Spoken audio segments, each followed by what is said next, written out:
ಜೋರಾದ ಚಪ್ಪಾಳೆಯಲ್ಲಿ ರಂಗನಿಕೇತನ ದಾವಣಗೆರೆ ಅಧ್ಯಕ್ಷರು ಹಾಗೂ ಸಂಸ್ಥಾಪಕರಾದ ಸುಧಾ ಎಚ್ಎಂ ವಕೀಲರು ಹಾಗೂ ಶ್ರೀ ಸಿದ್ಧಗಂಗಾ ಸಂಸ್ಥೆ ದಾವಣಗೆರೆ ಇದರ ಮುಖ್ಯಸ್ಥರಾದ ಡಾಕ್ಟರ್ ಜಸ್ಟಿನ್ ಡಿಸೋಜ ಮೇಡಮ್ ಅವರ ಸಹಭಾಗಿತ್ವದಲ್ಲಿ ನಡೆದ ಈ ಕಂಸಾಳೆ ನೃತ್ಯ ಎಲ್ಲರಿಗೂ ಖುಷಿ ಕೊಟ್ಟು ಅಂತ ಅಂದ್ಕೊಂಡಿದ್ದೀನಿ. ಇವರೆಲ್ಲ ಸಿದ್ಧಗಂಗಾ ಶಾಲೆಯ ಹಿರಿಯ ಪ್ರಾಥಮಿಕ ಮಕ್ಕಳು.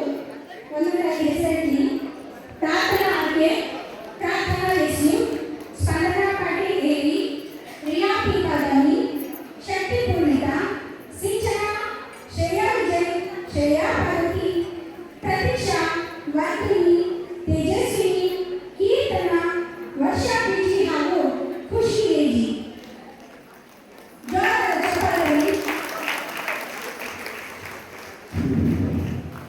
ಈ ಒಂದು ಕಲೆ ಈ ಎಲ್ಲ ಶ್ರೀಮತಿ ಡಾಕ್ಟರ್ ಮಂಗಳ ಶೇಖರ್ ಅವರು ಮಕ್ಕಳಿಗೆ ಕಿರುಕಾಣಿಕೆಯನ್ನು ವಿತರಿಸಬೇಕಾಗಿ ವಿನಂತಿ. ಈಗ ಇಂಥ ಕಲೆಯನ್ನ ಇನ್ನು ಉಳಿಸಿ ಬೆಳೆಸತಕ್ಕಂತಹ ಕಾರ್ಯವನ್ನ ಈ ಮಕ್ಕಳು ಬಹಳ ಅದ್ಭುತವಾಗಿ ಅಮೋಘವಾಗಿ ಮಾಡಿದ್ದಾರೆ.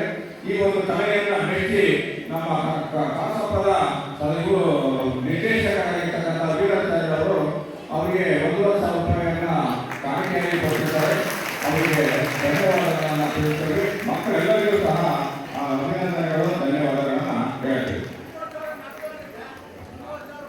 ಸುಧಾ ಎಚ್ ವಕೀಲರು ಹಾಗೂ ಡಾಕ್ಟರ್ ಡಿಸೋಜ ಮೇಡಮ್ ಅವರು ದಯವಿಟ್ಟು ವೇದಿಕೆ ಮೇಲೆ ಬರಬೇಕು ಅಂತ ಕೇಳ್ಕೊತಾ ಇದ್ದೀನಿ.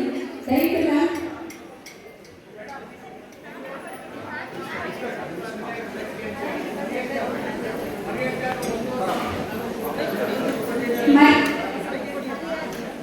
ಮರಿಯಾಚರಣ ಅವರು 1,00,000 ರೂಪಾಯಿ ನಗದು ಬಹುಮಾನವನ್ನು ಕೊಟ್ಟಿದ್ದಾರೆ.